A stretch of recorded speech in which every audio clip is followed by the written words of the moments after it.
दर्शकों नमस्कार, यह है MNS न्यूज नेटवर्क और आप देख रहे हैं MNS न्यूज टीवी। मैं हूं आपके साथ पूजा। तो आइए देखते हैं आज की कुछ खास खबरें। 9 वर्षीय बच्ची के साथ दरिंदगी करने वाला ट्यूशन टीचर अब्दुल वाहिद गिरफ्तार। केंद्र शासित प्रदेश जम्मू कश्मीर के श्रीनगर में ट्यूशन टीचर द्वारा 9 वर्षीय बच्ची का यौन उत्पीड़न किए जाने का मामला प्रदेश में आया है। इस मामले में मंगलवार को पीड़िता के परिवार वाले की शिकायत पर पुलिस ने आरोपित शिक्षक अब्दुल वाहिद भट्ट को अरेस्ट कर लिया है। पुलिस ने बताया कि चनापोर के खान कॉलोनी के रहने वाले अब्दुल ने अपना जुर्म कबूल कर लिया है। श्रीनगर पुलिस द्वारा ट्वीट करते हुए इस बारे में जानकारी दी गई है। पुलिस के मुताबिक 9 वर्षीय बच्ची के ट्यूशन टीचर ने उस गलत तरीके से छुआ और यौन उत्पीड़न किया। पुलिस ने परिजनों की शिकायत के आधार पर इस मामले में चनपुरा थाने में प्राथमिकी दर्ज की है। आरोपित अब्दुल के खिलाफ आईपीसी की धारा 354 और 223 पॉक्सो एक्ट के तहत 12 के तहत केस दर्ज किया गया है।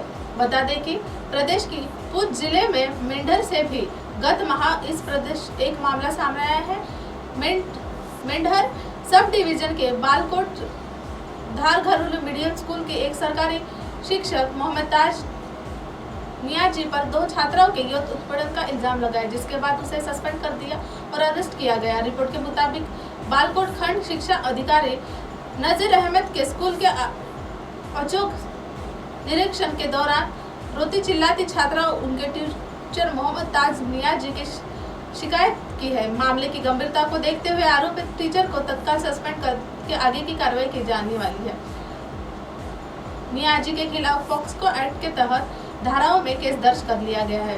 इससे पहले दिसंबर 2022 में दक्षिण कश्मीर के पुलवामा जिले में एक प्राइवेट स्कूल के प्रिंसिपल मोहम्मद मकबूली गनी को 2 छात्राओं के बलात्कार करने के आरोप में अरेस्ट कर लिया गया था।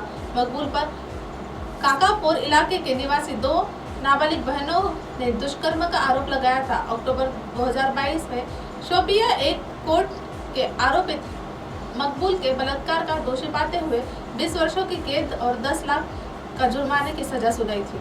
समलैंगिक विवाह को मौलिक अधिकार बनाने की मांग पर बहस। सरकार के इस तर्क को सिरे से नजरअंदाज नहीं किया जा सकता कि भारत जैसे देश में विवाह स्त्री और पुरुष का एक पवित्र बंधन माना जाता है। इसलिए समाज कभी 2 समान लिंग के व्यक्तियों का पति पत्नी की तरह रहना स्वीकार नहीं कर सकता। ऐसे में कोई भी सरकार ऐसा कोई विधान बनाने को तैयार नहीं हो सकती जो सामाजिक मूल्यों के विरुद्ध जाता हो। समलैंगिक विवाह को मौलिक अधिकार बनाने की मांग स्वाभाविक ही संवैधानिक तकाजे और विवाह संबंधी सामाजिक अवधारणा के बीच बहस का विषय बन गई है। सर्वोच्च न्यायालय में हलफनामा दायर कर केंद्र सरकार ने कहा कि वह समलैंगिक विवाह को कानूनी मान्यता देने के पक्ष में नहीं है। भारतीय समाज में विवाह की अवधारणा एक स्त्री और पुरुष के बीच के संबंधों पर आधारित है, जिससे संतानों प्राप्ति हो सकती है। अगर समलैंगिक विवाह को मान्यता दी जाती है तो उससे स्वीकृत सामाजिक मूल्यों और व्यक्तिगत कानूनों के बीच का नाजुक संतुलन बुरी तरह से प्रभावित होगा।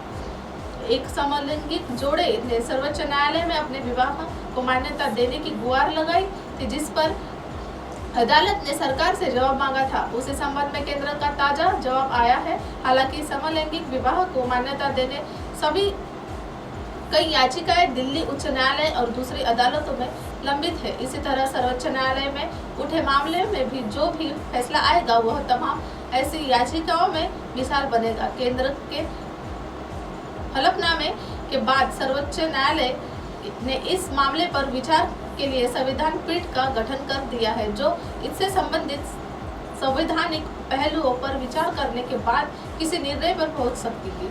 सरकार के इस तर्क को सिरे से नजरअंदाज नहीं किया जा सकता। भारत जैसे देश में विवाह स्त्री पुरुष का एक पवित्र बंधन माना जाता है। इसलिए समाज कभी 2 समान लिंग के व्यक्तियों का पति पत्नी की तरह रहना स्वीकार नहीं कर सकता।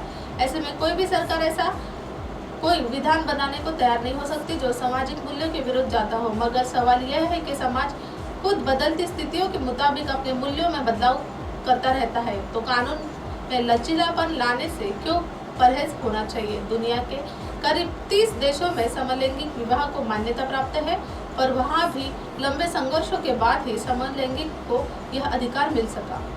पंडरी में उद्योग जागरूकता शिविर संपन्न।